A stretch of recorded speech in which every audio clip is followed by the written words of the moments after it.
정의를 써봐라. 함수의 정의를 다들 안 배우진 않았을 텐데, 그쵸? 예. 함수의 정의에 대해서 조금만 더 이제 구체적으로 말씀드릴게요. 무슨 말인지 알겠죠? 예. 일단 함수라는 건 뭘 하고 싶은 거냐면 결과를 예측하고 싶은 거예요. 자, 여러분들이 처음 함수를 접하는 게 이거 쓰지 마세요. 그냥 눈으로만 보세요. 예.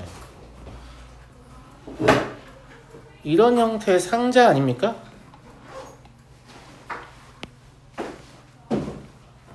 이런 거 본 적 있어요, 없어요? 있잖아요. 여기 더하기 5 이렇게 써 있으면 여기다 2를 넣으면 얼마 나오냐? 이렇게 물어보는 거 있잖아.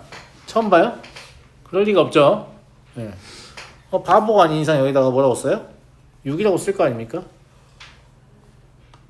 맞아요, 안 맞아요? 맞잖아. 자, 제가 여기다가 2를 넣어봐야만 2를 딱 넣으니까 기계에서 이렇게 해서 또 6이 탁 튀어나왔어. 오씨, 넣어보니까 알겠다. 이래요? 아니죠. 자, 여기다 아무것도 안 적어도 뭐가 나오는지 다 알걸요? 무슨 말인지 알죠? 그러면 2를 실제로 넣지 않았는데 6이 나올 거라는 걸 알잖아요. 어떤 학생이 1, 2라는 공을 들고 이 기계 위에다가 이제 떨어뜨린다 이렇게 하고 있어요. 그럼 그 학생이 아직 떨어뜨리지도 않았는데 밑에서 6이 나올 걸 이미 안단 말이에요. 그러니까 미래를 예측한 거죠. 그죠? 그러려고 만든 게 함수입니다. 그래서 함수의 가장 중요한 특징은 예측 가능성이에요. 예측 가능성이요. 자, 함수가 되는 거 안 되는 거 막 이런 거 막 문제로 많이 나오잖아. 그걸 조금 이해를 시켜드리려고 함수를 어디에 많이 비유를 하냐면 자판기에 많이 비유를 하거든요. 자판기 사용해 본 적 있으시죠? 아니요, 한 번도 없는데요. 그럴 리가요. 네. 자, 여기 자판기가 있어요. 알겠죠? 여기 상품이 진열되어 있어요. 음료수 자판기로 할까요? 네. 자, 돈은 누군가가 이렇게 많이 넣어줬어요. 내가 돈 안 넣어도 돼요. 알았죠? 네. 그래서 이 돈을 원래 넣어야 되는데 안 넣어도 상관없다. 자, 여기서 이제 음료수가 투출구가 이렇게 있어요. 그럼 덜컹 하고 떨어지면 꺼내면 되잖아요. 맞아요, 맞아요. 음료수에는 A 음료가 있고 B 음료가 있고 C 음료가 있습니다. 여기 버튼이 있고요. 자, A 음료 밑에 있는 버튼을 누르면 뭐가 나올 것이라고 기대합니까? A 음료가 나올 것이라고 기대하죠. 실제로 A 음료가 나오잖아요. 맞아요, 맞아요. 예. B라는 음료의 버튼을 누르면 B라는 음료가 나올 것으로 기대하시죠. 실제로 B라는 음료가 나오잖아요. 여러분 자판기에서 콜라 버튼을 눌렀는데 라면이 나온 적 있나요? 또 그런 적 없잖아요. 사이다 버튼을 눌렀는데 쫀득이가 나온다든가 뭐 그런 적 없잖아요. 그죠? 예. 사이다 버튼 누르면 사이다가 나오죠. 지금 마음속으로 나는 그런 적 있는데 이런 학생들이 있을 수도 있어요. 콜라 버튼을 눌렀는데 커피가 나왔어요. 그럴 수 있잖아. 그지? 그럼 뭐 전화해가지고 뭐 그렇게 할 텐데 우리는 이제 돈이 충분히 있다고 생각하는 거니까. 그러면 콜라를 한 번 더 넣어봐요. 그럼 또 커피가 나왔어요. 또 눌러봐요. 또 커피가 나왔어요. 그럼 이 자판기에 문제가 있는 겁니까? 없어요. 음료수를 채운 사람한테 문제가 있는 거죠. 맞잖아. 콜라가 들어가야 될 칸에 그냥 실수로 커피를 넣은 거니까 자판기는 아무런 문제가 없잖아요. 그죠? 예. 제가 지나가다가 야, 선생님 커피 한 잔만 줘 라고 하면 파워 당당하게 콜라 버튼을 누르겠죠. 왜? 커피가 나올 줄 알기 때문입니다. 맞잖아요. 이게 함수의 개념이에요. 버튼을 누르지 않아도 버튼을 누른 결과가 무엇이 됨을 이미 알기 때문에 누군가가 뭘 원하면 걔를 꺼내줄 수 있다. 이게 함수의 개념이에요. 그런데 오히려 굉장히 난감한 상황, 이런 상황입니다. 콜라 버튼을 눌렀어요. 커피가 나왔어. 그래서 아저씨 잘못 채웠군. 또 콜라를 눌렀어요. 사이다가 나왔어. 뭐지? 한 번 더 눌렀어요. 라면이 나와요. 이게 뭘까? 제가 지나가다 나 커피 하나만. 선생님 전 뭘 눌러야 되죠? 이렇게 되죠. 그렇습니다. 예측이 불가능하잖아요. 이러면 함수가 아닌 거예요. 그러니까 실제로 함수는 정말로 미래를 예측하기에 만든 도구가 맞습니다. 물론 그러면 다음 주 로또 번호 좀 알려줘요. 이렇게 저한테 물어보실 수도 있는데 그런 건 아주 복잡한 함수 관계라서 해석하기 어렵죠. 어렵고 우리가 다루고자 하는 건 이거예요. 제가 지금 돈을 넣은 통도 막아버렸잖아요. 무슨 말이냐? 이 음료수가 투출되는 원인으로 사용될 것을 저 버튼으로 제한을 한 겁니다. 그러니까 예측하기가 쉬워진 거지. 맞아요, 맞아요. 결과를 예측한다는 건 원인과 결과의 관계를 읽어내는 거거든요. 우리가 배우는 건 원인 한 개, 그리고 결과 한 개인 것만 배웁니다. 여러분들 항상 기상청을 원망하잖아요. 아니 내일 맑다고 그랬는데 날씨가 이게 뭐야? 이런 생각 하잖아요. 맞아요. 예.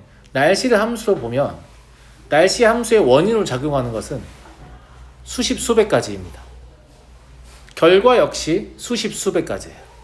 그러니까 수십 수백 가지의 원인이 수십 수백 가지의 결과를 만드는 함수 관계인 거죠. 그래서 예측하기가 어렵습니다. 무슨 말 이해하시겠죠? 근데 우리는 아주 단순하게 원인 하나에 결과 하나를 가지고 결과를 예측해보자 라는 얘기를 하는 게 함수다, 이렇게 보시면 됩니다. 그래서 함수에서 가장 중요한 키워드는 뭐냐면 예측 가능성이에요. 아시겠죠? 네. 자, 두 집합 x, y 사이에 대응 관계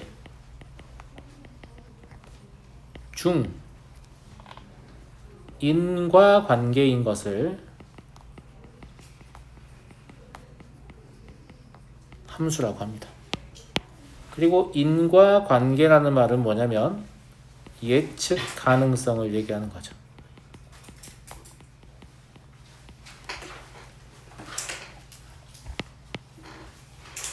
대응 관계가 다 함수가 되는 것은 아닙니다. 아시겠죠? 네. 예측 가능해야만 함수가 될 수 있다. 자, 용어의 정의 좀 해보겠습니다. 배워서 들어본 적이 있는 학생도 있고 그렇지 않은 학생도 있을 텐데, 이제 함수를 얘기할 때 가장 먼저 살펴봐야 할 것은 뭐냐면 정의역입니다. 정의역이라는 건 별거 아니고 아까 자판기로 따지면 버튼입니다. 우리가 이제 자판기에서 음료를 뽑기 위해서 버튼을 눌러야 한다는 걸 알잖아요.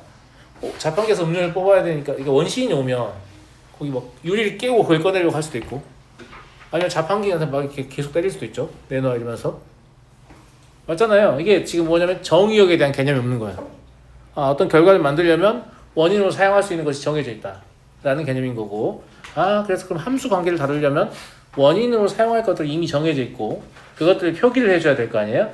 그걸 주로 뭘로 표기해 주냐면 집합을 해줍니다. 그래서 함수를 배우기 전에 집합을 배운 거예요. 이해하시겠죠? 그래서 정의역은 함수의 원인이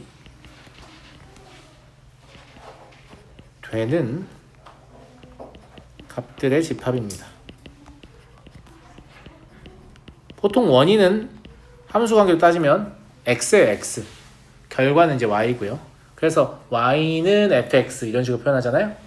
무슨 말인지 알겠죠? 그럼 공역은 뭐냐? 사실 제가 농담처럼 막 라면 쫀득이 얘기했지만 음료수 자판기에서는 음료수만 나오죠. 맞아. 음료수 자판기니까 음료수만 나오겠지. 음료수 자판기 눌렀더니 자동차 키가 나왔어요라든지 연필이 나왔어요라든지 뭐 이러지 않잖아요. 네. 그러면 결과로 나올 수 있는 것들도 보통 이렇게 정해져 있다는 얘기잖아요. 걔가 뭐냐면 공역이에요. 그런데 자판기에서 모든 음료수를 다 뽑아 먹을 수 있는 건 또 아니란 말이죠. 그렇지 않아요? 네. 자판기는 음료수를 우리가 채울 수 있는데 세상에 존재하는 모든 캔 음료 사이즈만 맞으면 채울 수가 있겠죠. 하지만 그 자판기에 그 많은 음료를 다 넣을 수는 없기 때문에 보통 판매자가 잘 팔릴 것으로 예상하는 것들 몇 종류를 넣어놓고 이것들을 넣어 놓았어요 라고 밖에 이제 전시실에서 보여주는 거죠. 그렇잖아요. 네. 그래서 이 공역은 함수의 결과가 될 수 있는, 조심하세요. 되는 아닙니다.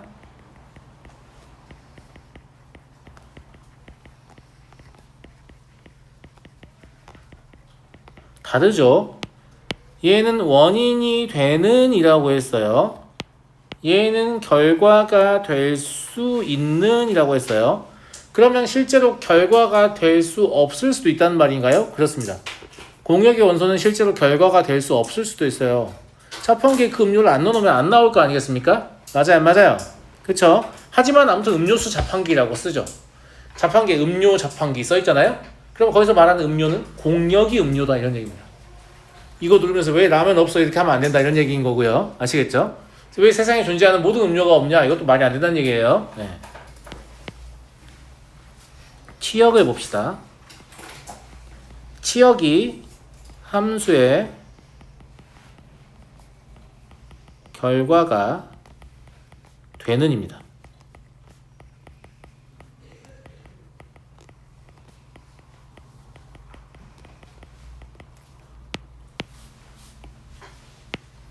그래서 실제로 결과가 되는, 그러니까 그러면 정의역하고 뭔가 대응지어서 생각을 해보려면 공역보다는 치역이 훨씬 더 가깝다라고 볼 수 있죠.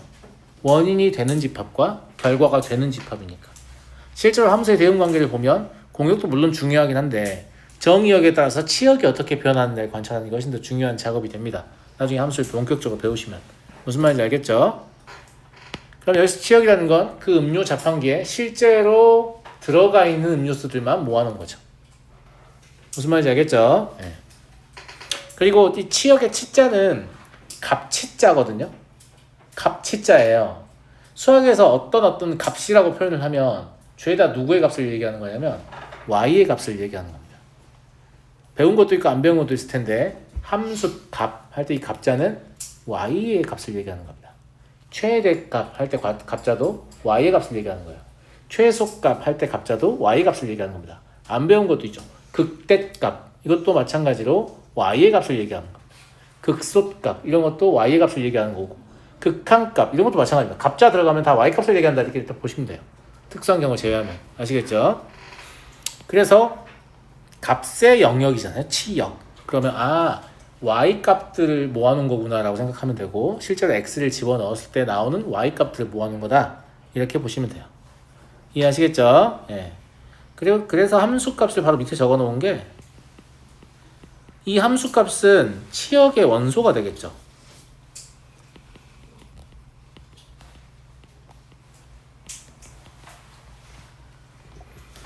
함수값은 치역의 원소 중에 어떤 특정한 하나를 얘기하는 겁니다. x에 뭘 넣었을 때 어떤 y가 나올 거 아니겠습니까? 예, 그걸 얘기하는 거고요. 그 다음에 공역과 치역의 관계에서 한 가지 알 수 있는 게 있는데 반드시 이 치역이라는 건 누구의? 공역의 부분집합일 수밖에 없어요. 치역과 공역이 같을 수도 있겠죠. 아니면 치역이 작은 상태로 공역에 포함되는 관계를 형성할 수도 있습니다. 이해하시겠습니까? 자, 이제 대응관계가 함수가 되는 조건을 수학적으로 묘사해 볼게요. 아까 제가 예측 가능성은 수학적으로 아무리 설명해 주면 뭐하냐, 시간 지나면 기억을 못 하는데, 그래서 이제 좀 편하게 기억하라고 예측 가능성에 관한 이야기를 한 겁니다. 자, 수학적으로 3번에서 다시 적어 볼게요. 대응관계가 함수가 되는 조건 아시겠죠? 자, 다시 자판기로 돌아갑니다. 자판기에 내가 돈을 충분히 넣었단 말이에요. 그런데 A 음료의 버튼을 눌렀어요. 놀랍게도 아무 일도 일어나지 않았어요. 버튼을 계속 눌렀어요. 아무 일도 일어나지 않았어요. 그러면 자판기 관리인한테 전화해가지고 난 지금 A 음료가 먹고 싶은데 안 나온다 이렇게 말을 하잖아요. 그러면 자판기가 제 기능을 못하는 거잖아요. 맞아요? 제 기능을 못하는 거죠. 그럼 함수가 아닌 거예요. 아시겠죠? 그래서 첫 번째 조건이 뭐냐면, 여러분들 잘 까먹습니다 이거를. 첫 번째 조건은 정의역의 모든 원소는 반드시 함수값을 갖는다.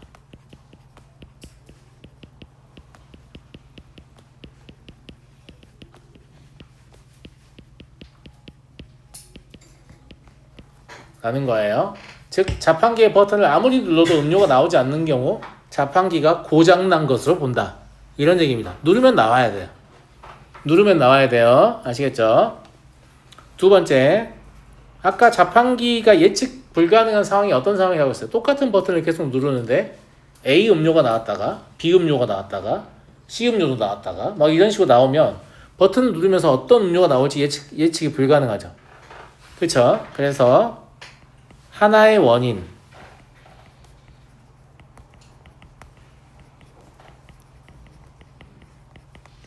원인에 대하여 반드시 하나의 결과만이 대응한다. 요 2번은 그래도 좀 잘 기억하고 계시죠? 즉 버튼 하나를 누르면 같은 버튼을 계속 누르면 계속 동일한 음료만 나와야 된다. 이런 얘기입니다. 그래야 예측이 가능하죠. 이해하겠습니까? 함수 영어로 뭐라고 하죠? 펑션이라고 하죠. 고장을 영어로 뭐라고 해요? malfunction이라고 하죠. 뭔가 이걸 이해하는 데 도움이 될 것 같죠? 함수가 아니다 이런 느낌이잖아요. 그죠? 네.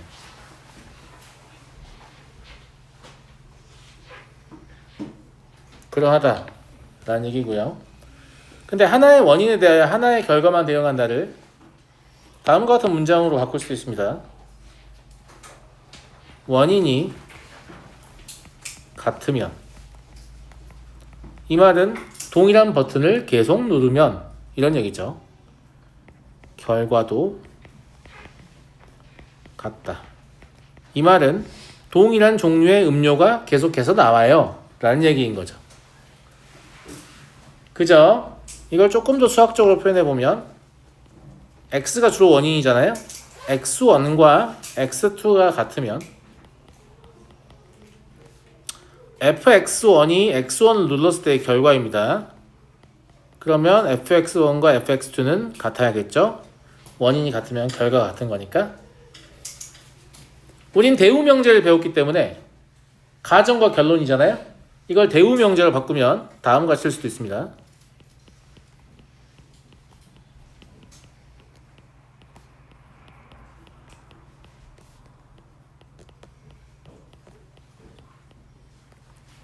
이것도 함수가 되는 두 번째 조건하고 똑같은 뜻인 거예요. 이걸 다시 문장으로 바꾸면 결과가 다르면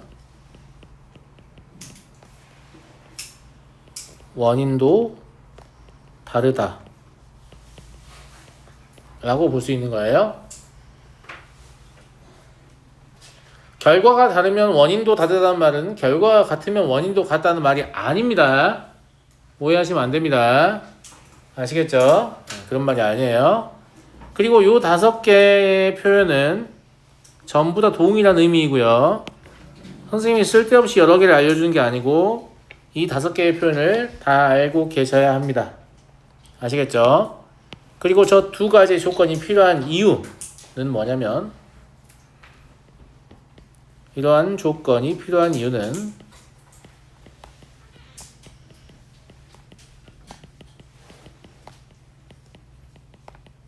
무엇 때문이다? 함수가 어떤 성질을 가지고 있어야 한다고요? 예측 가능성을 가지고 있어야 되기 때문입니다.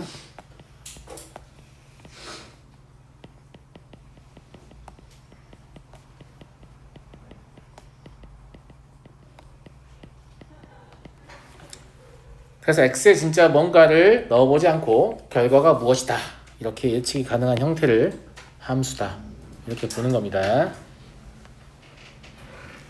자, 실제 개념을 이해했는지 예제를 통해서 확인해 볼게요. 6번까지만 풀고 쉬는 시간 드릴 거예요. 알겠죠? 자, 봅니다.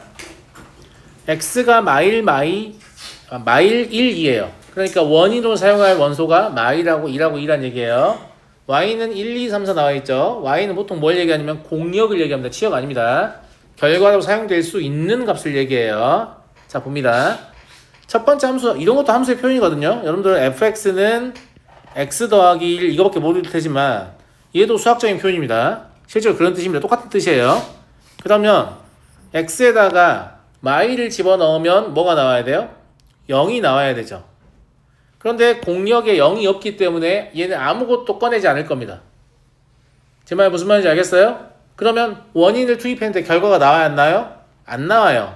그럼 자판기는 고장이라고 했어요. 예측 불가능한 상태인 겁니다. 그래서 얘는 마이너스 1에 대응하는 y의 원소가 없으므로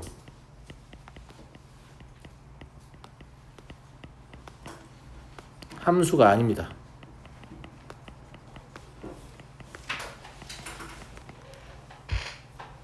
자, 2번 마이너스 1을 집어넣으면 제곱하니까 1이 나오겠죠. 1이 y에 들어있잖아요. 1을 집어넣으면 1을 제곱하니까 1이 나오겠죠. 1이 여전히 y에 들어있잖아요. 선생님 근데 이건 마이너스 1 넣었을 때랑 1 넣었을 때랑 결과가 똑같잖아요. 그게 왜요? 안 된다는 건 하나의 원인이 두 개의 결과를 만들면 안 된다는 겁니다. 두 개의 원인이 하나의 결과를 만드는 건 아무 상관없습니다. 세 개의 원인이 하나의 결과를 만들어도 아무 상관없어요. 제 말 무슨 말인지 알겠어요? 그러면 거꾸로는 예측이 불가능하지 않아요? 그렇죠. 그런 경우 거꾸로는 예측이 불가능하거든. 나중에 뒤에서 나올 겁니다. 역함수의 존재라고 해서 거꾸로 봐도 함수다라고 하려면 거꾸로도 예측이 가능해야 되거든요. 그래서 거꾸로도 예측이 가능한 함수들 뭐가 있는지 또 배울 겁니다. 아시겠죠? 예. 그래서 얘는 상관없어요. 2를 집어넣으면 제곱하면 4죠. 그래서 얘는 함수입니다. 자, 세 번째. x가 0보다 크거나 같으면 x는 짝수예요. 그러면 1이나 2 같은 거는 2도 될 수 있고 4도 될 수 있죠. 그러니까 2를 함수에 투입했을 때 2가 나올지 4가 나올지 알 수가 없는 상황이 되는 겁니다. 예측이 불가능하다니까요. 무슨 말인지 알겠죠? 그래서 얘는 마이너스 1과 2에 대응하는 y의 원소가 원래 몇 개여야 되는데 하나여야 되는데 두 개씩 존재하기 때문에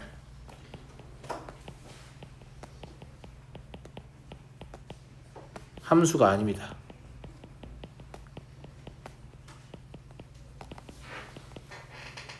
이해하시겠죠? 네 번째 대응 관계를 보시면 0보다 크거나 같으면 죄다 1이 된다. 그러니까 1 넣으면 1 되고 2 넣어도 1 되는 거예요. 이런 건 문제가 없다고 했어요. 하나의 원인, 두 개의 원인, 그러니까 여러 개의 다른 원인이 하나의 결과로 대응하는 건 아무 문제 없다고 했습니다. 0보다 작으면 0으로 대응시킨다. 그럼 마이너스 1은 0에 대응해야 되는데 뭐가 없어요? 마이너스 1이 없죠. 그럼 1번과 동일한 이유 때문에 얘는 함수가 아니겠네요. 그죠? 마이너스 1에 대응하는 y의 원소가 없기 때문에 함수가 아닌 게 됩니다.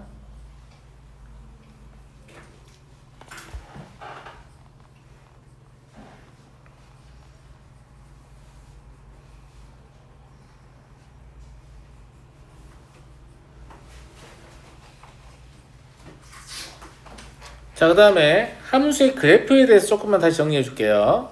함수의 그래프가 뭐냐고 물어보면 여러분들 이렇게 말할 거예요. 함수를 그림으로 그려놓은 거예요. 그럴싸하죠? 네, 그런데 이걸 집합으로 표현할 수 있거든요.